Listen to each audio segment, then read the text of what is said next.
Terima kasih. Assalamualaikum warahmatullahi wabarakatuh. Sebelumnya terima kasih kepada AP3I Pak yang memberikan kesempatan kepada kami untuk berkontribusi dalam memberikan paparan materi yang berkaitan dengan teknologi post tensioning. Oke, next mungkin.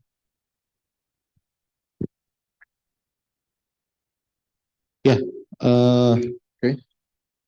Mungkin ini sempat tadi dibahas, mungkin langsung next saja. Ini outline topik yang ingin kami sampaikan pada hari ini. Yang pertama terkait perkenalan tentang DSI, kemudian sistem yang kami pakai menggunakan Diwidak Sistem Internasional, kemudian sedikit prinsip dasar dari prategang, kemudian setelah itu nanti material penyusunnya apa saja, kemudian nanti terkait equipment-nya, workflow yang kita kerjakan seperti apa untuk mengerjakan prategang. Kemudian sedikit saya bahas terkait corrosion protection, terkait sistem dari post tension. Kemudian project reference, dan nanti akan sedikit kita bahas Pak terkait keterkaitan antara post tension dengan tema yang sedang dibahas kali ini, terkait ultra high performance concrete. Oke, mungkin next. Ini sebelumnya perkenalan dulu, kami PT Delta Sistek Indonesia sejak tahun 2002 berdiri sendiri atas nama PT DSI, yang sebelumnya kita sebagai cabang dari Diwidak Sistem Internasional di tahun 1996. Pada saat itu memang kita bergabung dengan grup Citra. Nah ini sampai sekarang 2026 kita berdiri sendiri atas nama PT Delta Sistek Indonesia untuk pekerjaan post tension di Indonesia. Next. Nah ini kantor kami. Kantor kami administrasi ada di Wisma Ritra, kemudian secara operasional kami, engineering kami, tim-tim kami, dan direksi kami, semuanya berada di Geraha DSI yang berada di Bintaro. Kemudian kita juga memiliki 2 warehouse yang cukup besar. Warehouse pertama di dekat kantor kami, ini berisi terkait material-material post tension yang kita miliki berada di warehouse pertama.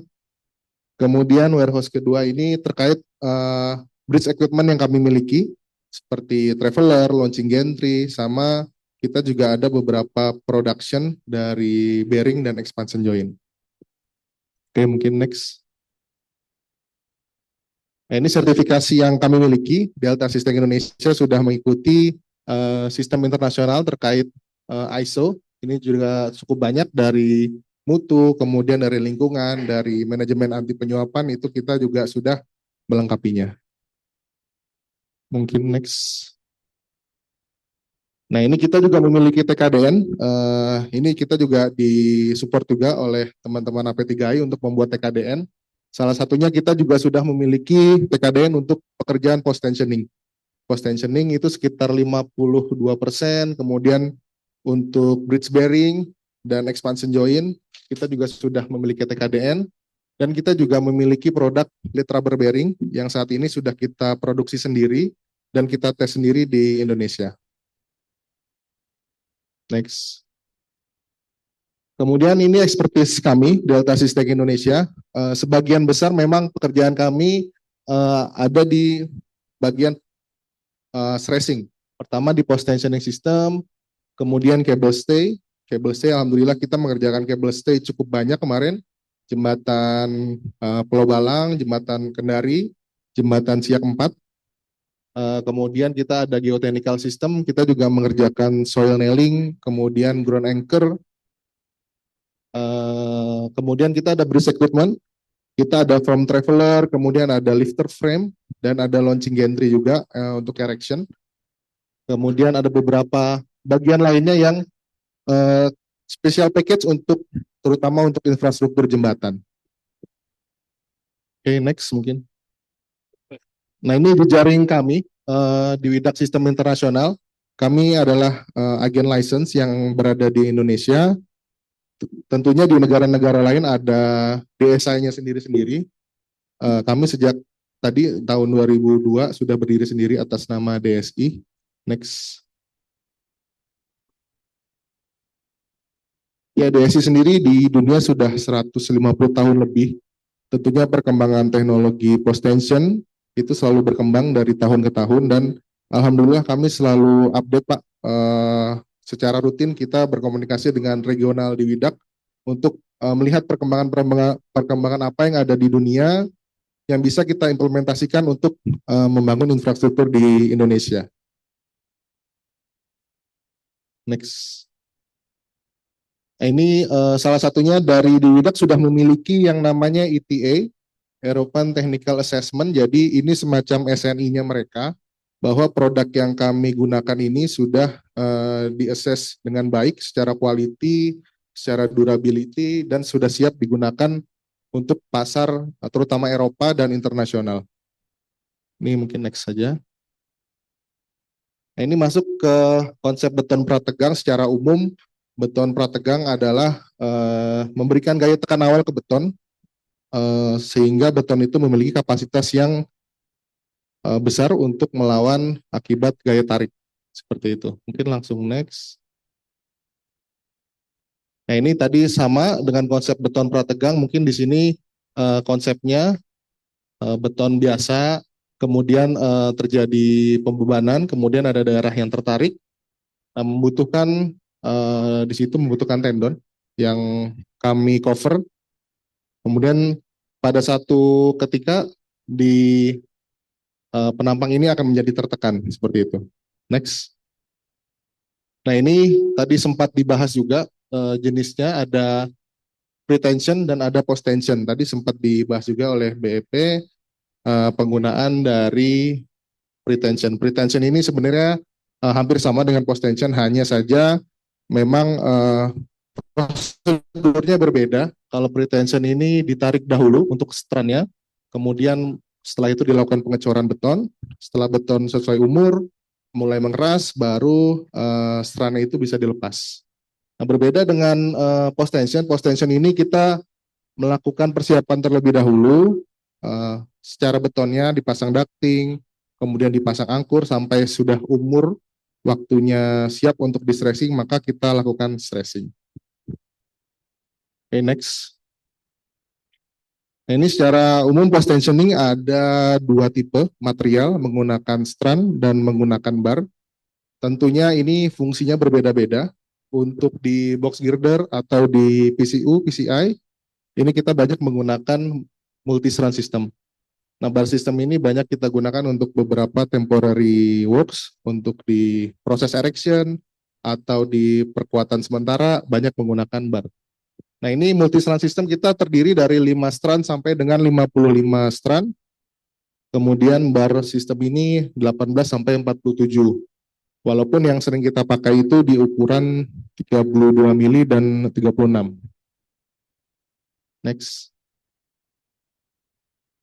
Nah, ini manfaat dari prategang. Pertama, mengurangi tegangan tarik pada beton karena kita melakukan compression dahulu di awal, kemudian mengurangi dimensi struktur. Nah, ini nanti terkait mengurangi dimensi struktur ada kaitannya terhadap ultra high performance concrete yang tentunya akan menjadi efisien kerjaan post tensioning ini karena secara durabilitas dari beton itu sendiri meningkat.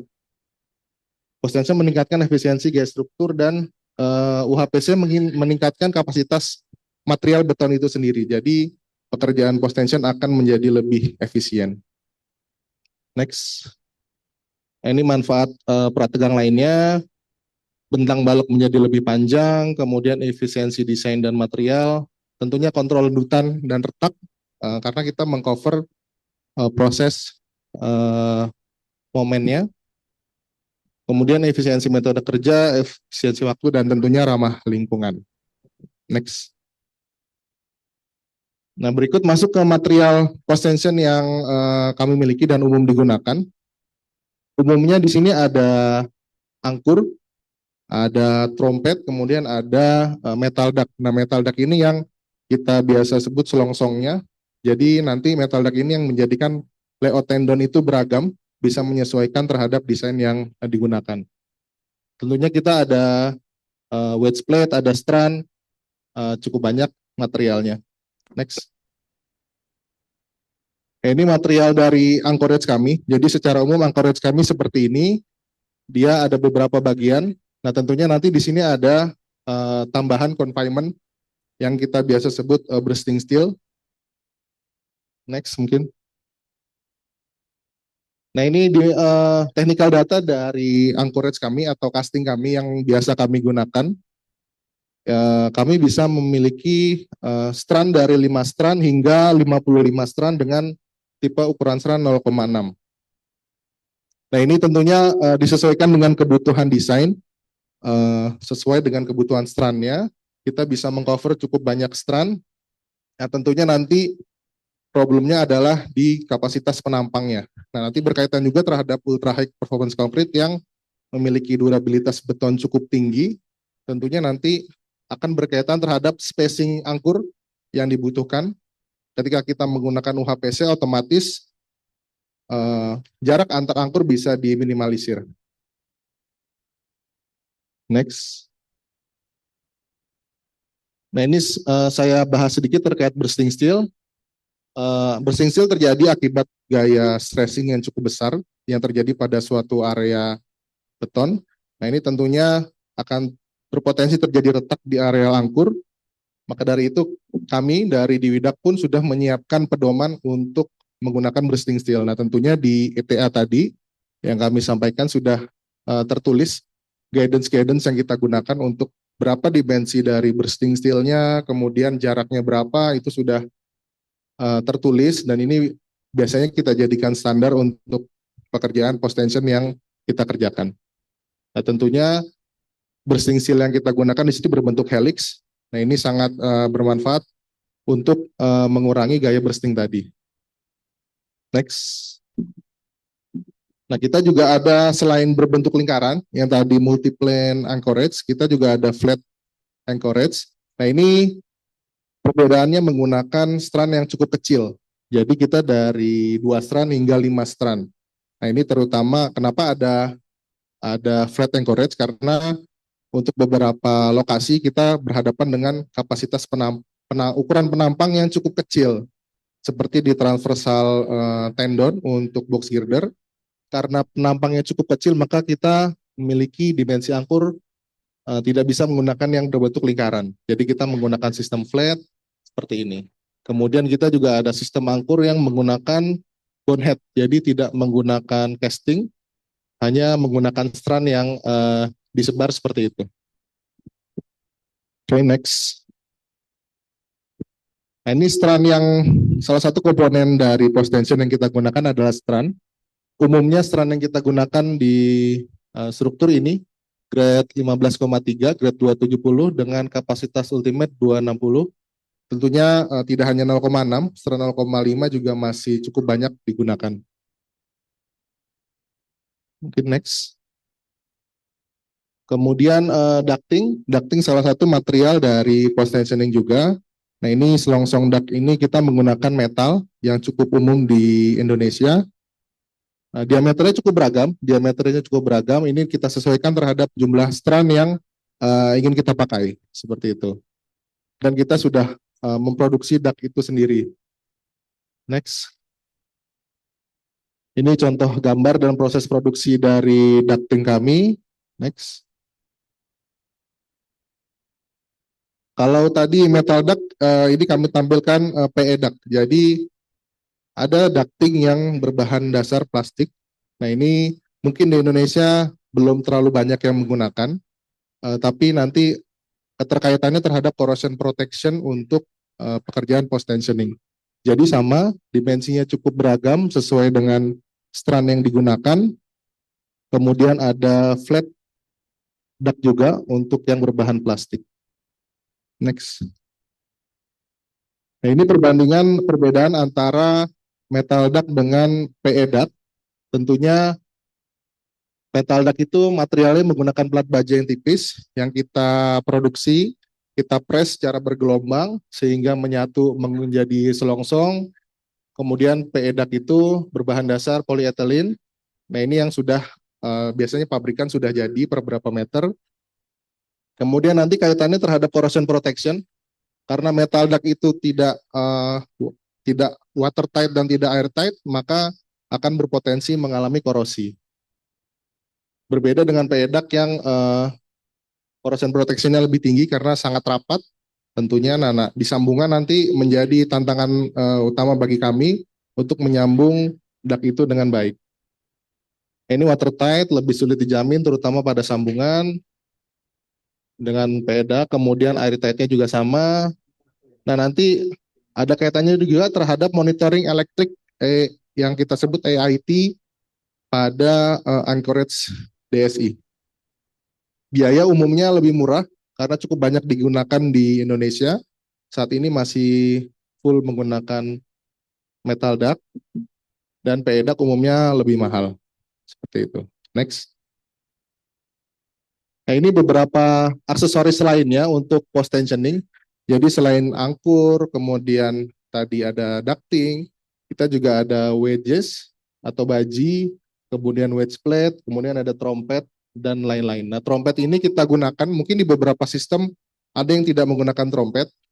Di sistem kami menggunakan trompet karena itu sebagai transisi antara posisi tendon yang menyebar di ujung angkur dan mengecil di bagian selongsong. Jadi kita menggunakan trompet sebagai transisi agar loss free stress-nya akan menjadi lebih rendah.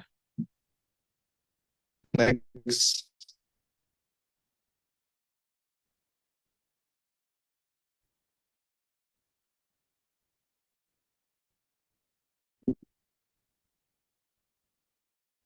Nah, itu tadi untuk yang sistem multistrand sedikit ternyata, kemudian ultimate load-nya juga beragam. Tentunya ini nanti berkaitan terhadap kebutuhan yang ingin digunakan.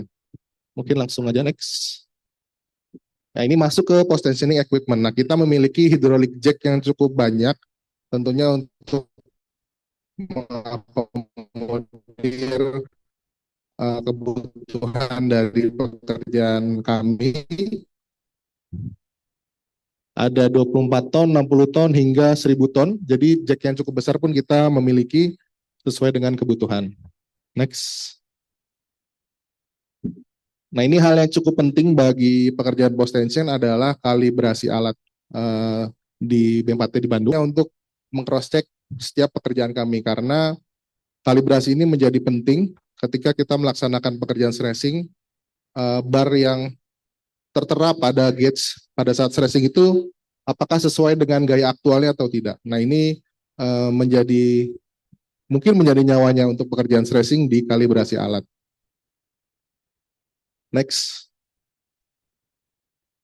Nah, ini kita juga ada hydraulic pump, tentunya tadi hydraulic jack. Nah, sekarang hydraulic pump yang menopang arus dari perputaran oli dari hydraulic jack tersebut. Mungkin next. Nah, ini kita juga memiliki growthing pump yang sebagai supporting untuk pekerjaan tendon. Tentunya growthing ini menjadi pekerjaan yang cukup penting juga sebagai corrosion protection untuk post tensioning system. Next.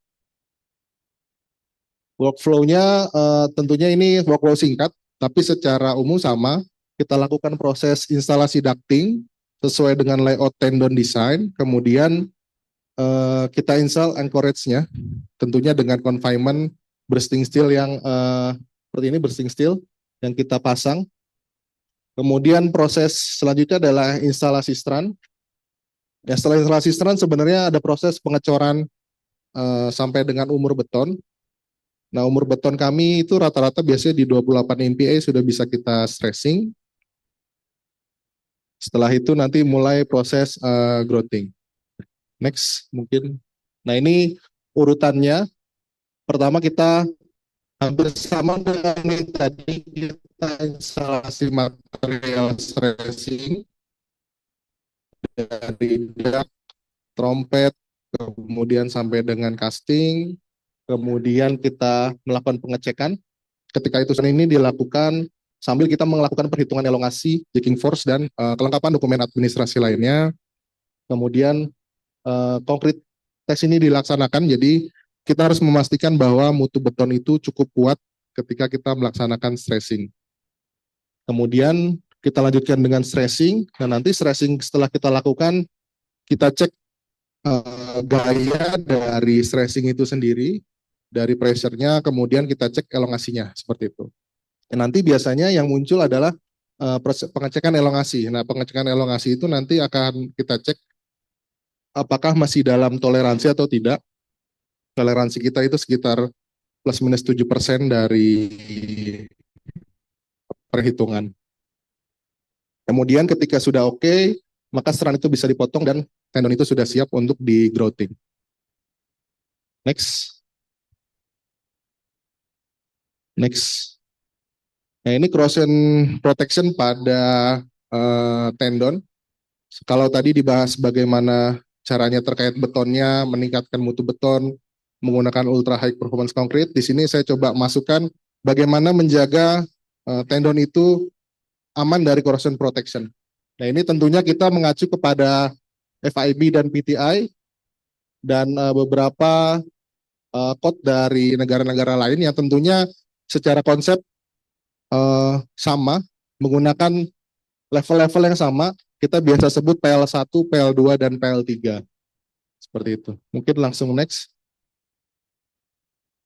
Nah, ini technical guidelines dan recommendation dari FIB. FIB Bulletin dengan nomor 33 ini menyebutkan bahwa level dari corrosion protection tendon itu memiliki 3 level, yaitu PL1, PL2, dan PL3.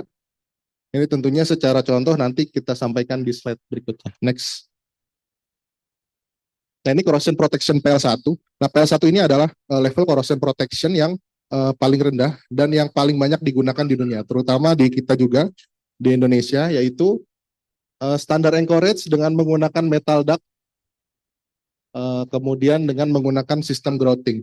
Jadi post tensioning pada umumnya yang sering kita lihat saat ini itu adalah level corrosion protection PL1. Mungkin next. Nah, ini level corrosion level 2 adalah peningkatan dari PL1 yang dirubah adalah dari sistem ductingnya. Kalau tadi kita menggunakan metal duct, sekarang kita menggunakan plastik duct. Tentunya kenapa kita rubah dengan plastik duct? Karena yang tadi plastik duct itu lebih airtight, kemudian lebih watertight. Nah, kita memastikan bahwa tidak ada proses korosi di strand yang berada di dalam selongsong tersebut. Nah, tentunya ada sistem PL2 yang internal tendon dan ada eksternal tendon. Nah, eksternal tendon ini bedanya nanti secara sistem akan terdapat double layer proteksi. Seperti menggunakan PE duct-nya double, kemudian trompetnya dia double. Tentunya dengan corrosion protection ini, tendon itu akan lebih aman dari korosi tentunya, dan untuk eksternal ini replaceable. Jadi tendon ini bisa di-replace dengan menggunakan tendon sistem yang baru karena dia terpisah sistemnya dengan angkur. Oke, next. Nah, ini tingkatan yang lebih advance lagi, PL3. Tentunya sama dengan PL2, tetapi dengan penambahan di sini adalah isolation plate. Jadi isolation plate antara angkur dengan wedge plate-nya. Tentunya masih sama menggunakan plastik duct, dan kita tambahkan isolation plate, dan tentunya ada monitoring sistemnya.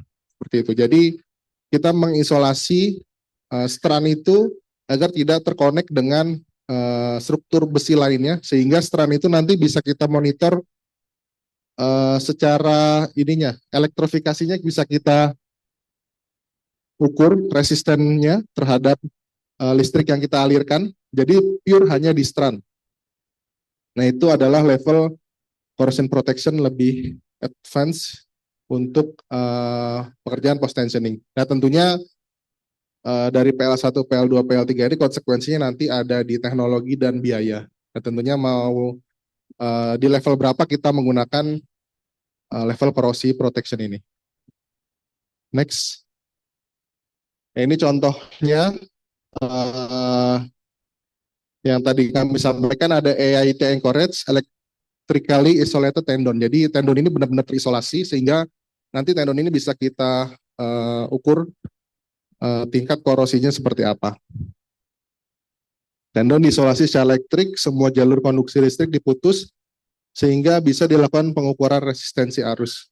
Seperti itu. Next. Akan dipercepat Pak Kavi. Siap Pak. Nah, ini penggunaan sistem prategang di Indonesia. Next. Ini masuk ke project yang kita kerjakan untuk pekerjaan-pekerjaan sistem prategang di Indonesia, khususnya box girder. Nah, ini salah satunya contoh. Nah, ini saat ini sedang proses pembangunan. Ini adalah tol ketika kita mau ke arah bandara di Jakarta, nanti akan melewati sini. Nah, ini kita menggunakan angkur multi anchorage dari angkur 19 dan angkur 22. Nah, ini dengan volume seran hingga 370 ton. Nah, ini kita gunakan post tensioning di seluruh boxnya, dan terutama di sini kita lakukan pekerjaan post tensioning juga untuk pier-nya, Pak. Jadi pier-nya karena strukturnya ini memiliki radius yang cukup kecil, nah, ketika keberlangsungan konstruksi ada potensi terjadinya guling, jadi ada torsi seperti itu. Nah, akhirnya kita memasangkan post tensioning system dari atas spearhead hingga ke pile cap untuk mengcounter beban torsi tadi. Nah, itu salah satu kegunaan dari post tensioning system. Apapun kebutuhannya untuk menahan tarik itu bisa di cover dengan menggunakan post tensioning. Nah, tentunya kita menggunakan strand untuk di pier. Nah, kemudian di areal sisi ujung abutment juga terjadi uplift yang cukup besar. Nah, itu akhirnya menggunakan post tensioning system dengan menggunakan bar. Jadi ujung-ujungnya diikat dengan menggunakan bar. Seperti itu. Next. Nah, ini jembatan kami juga yang kita kerjakan menggunakan post tensioning system dan menggunakan traveler dari kami. Nah, ini jembatan balance cantilever yang cukup panjang, 180 meter main span-nya kita kerjakan di jembatan Musi di Palembang. Next. Nah, ini beberapa referensi juga kita di Lingkar Pekanbaru dengan menggunakan post tensioning system. Next. Nah, tentunya post tensioning system juga digunakan di berbagai aplikasi infrastruktur, terutama cable stay system. Nah, saat ini kita juga sedang proses mengerjakan beberapa jembatan cable stay yang akan dibangun di Indonesia dalam beberapa tahun ke depan. Nah, juga yang sering kita gunakan adalah untuk PCI atau PCU girder. Kemudian kita juga mengerjakan beberapa box girder precast. Next. Next. Nah, ini keterkaitan antara post tensioning system dengan ultra high performance concrete. Nah, tentunya di Indonesia juga dari sisi kami di Delta Sistem Indonesia belum terlalu dalam, Pak, untuk pengkajiannya, karena di Indonesia cukup baru, tapi di dunia sudah mulai berkembang cukup pesat penggunaan UHPC dengan post tensioning system. Prinsip kerjanya sama, tetapi beton UHPC mempunyai kuat tekan dan kuat tarik untuk durabilitasnya lebih tinggi, seperti itu. Tentunya kekuatan betonnya juga meningkat, tariknya meningkat, dimensi elemennya akan mengalami efisiensi. Karena beton biasa menggunakan post tension akan lebih kecil, nah tentunya nanti ketika betonnya itu dirubah menjadi UHPC, maka akan lebih langsing lagi dari sisi beton. Nanti tantangannya adalah di proses erection mungkin nanti ketika kita memiliki bentang-bentang yang cukup langsing, seperti itu. Mungkin next. Nah, ini salah satu juga keterkaitan antara UHPC dengan post tensioning system, menjadikan post tensioning ini menjadi lebih efisien karena di post tensioning ini ada yang namanya loss pre-stress. Nah, loss pre-stress itu ada beberapa akibat dari material sistem itu sendiri, ada akibat dari strand. Nah, ini yang mengakibatkan dari sistem post tension itu nomor 1 dan nomor 2, friction loss dan anchorage slip. Itu loss pre-stress yang diakibatkan oleh sistem itu sendiri. Tentunya nomor 3 dan 4, elastic shortening, kemudian creep beton dan shrinkage beton itu karena betonnya, tentunya nanti ketika kita menggunakan UHPC dengan nomor 3 dan nomor 5 ini menjadi cukup kecil proses loss tracing-nya, terutama karena modulus elastisitasnya dari UHPC itu menjadi cukup tinggi, maka elastic shortening-nya sudah secara teori akan mengecil, kemudian creep-nya juga rendah, terutama shrinkage karena water ratio-nya kan cukup kecil ya, sekitar 0,2 untuk UHPC. Nah, tentunya hal-hal ini masih dalam proses pengembangan di internal kami. Nah, harapannya kedepannya nanti post tensioning ini bisa berkolaborasi dengan UHPC memberikan dampak yang lebih baik terhadap struktur di Indonesia. Next, nah ini yang pernah kita kerjakan teman-teman dari Diwedak Internasional ketika menemukan suatu struktur yang membutuhkan gaya post tension cukup besar menggunakan stress bar hingga 75 mili, tapi keterbatasan area. Nah ini akhirnya menggunakan beton UHPC untuk mengakomodirnya karena yang tadi disampaikan di awal bahwa areal-areal yang membutuhkan areal besar pada beton biasa maka bisa diperkecil dengan menggunakan beton UHPC seperti itu. Next. Mungkin next. Ya mungkin itu dari kami Pak. Terima kasih. Assalamualaikum warahmatullahi wabarakatuh. Waalaikumsalam warahmatullahi wabarakatuh.